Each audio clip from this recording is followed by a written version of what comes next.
আমিও দেশী জনগোষ্ঠীৰ ফালৰ পৰা কওঁ যে আমাৰ মানুহখিনি ঠাইডোখৰ যিহেতু সংৰক্ষণ কৰি ৰাখিছিল, গছপুলি ৰুইছে, বাউণ্ডাৰী ৱাল দিছে চৰকাৰী পুঁজিৰে, গতিকে চৰকাৰৰ মাটি চৰকাৰে লওক, আমি সহযোগ কৰিম।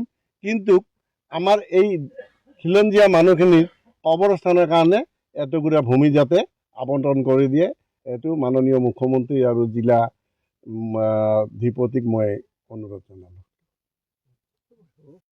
দেশী জনগোষ্ঠীয় মঞ্চ অসমৰ ফালৰ পৰা ধন্যবাদ জ্ঞাপন কৰিছোঁ।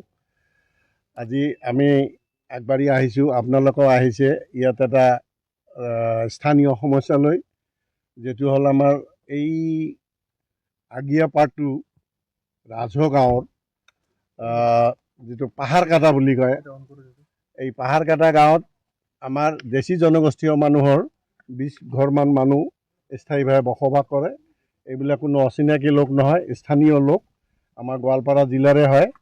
লগতে এই পাহাৰত তেওঁলোকে কবৰস্থানৰ কাৰণে এই ঠাইডোখৰ ডিচিৰ মৌখিক অনুমতি লৈ ব্যৱহাৰ কৰি আছিল।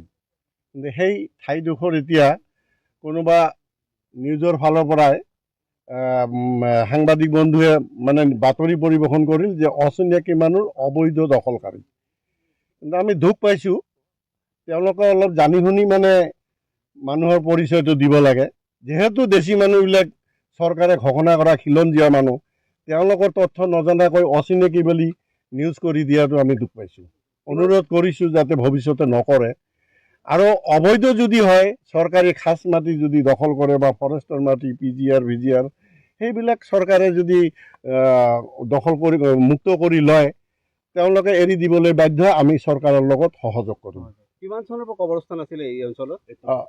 এইটো মই জনাত 1985 চনৰ পৰাই ডিচিৰ ভাৰ্বেল এটা অনুমতি তেওঁলোকে ব্যৱহাৰ কৰিছিল, মানে বানপানী হিচাপত কবৰ দিয়া ঠাই নাছিল। তাৰপিছত 2004 চনত যিটো ভয়াৱহ বানপানী হৈছিল গোৱালপাৰা জিলা বলবলাত, সেই তেতিয়াৰ পৰাই এই কবৰস্থানটো বেছিকৈ ব্যৱহাৰ হৈছিল।